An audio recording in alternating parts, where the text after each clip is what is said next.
irinta. Muna jira mu ji me zai furta a nan na sawa abun mamata. Ta biyu domin na takaita mai saurari yana kan zirta. Yanzu na ci gaban mamata Aziza ta uku za na karanta. Kun biya kuɗi na mamata sha'anin so mai wahalarwa.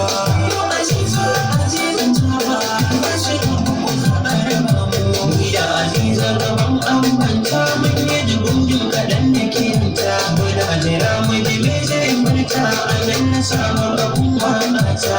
Ta biyu domin na takaita mai saurari na kan zirta.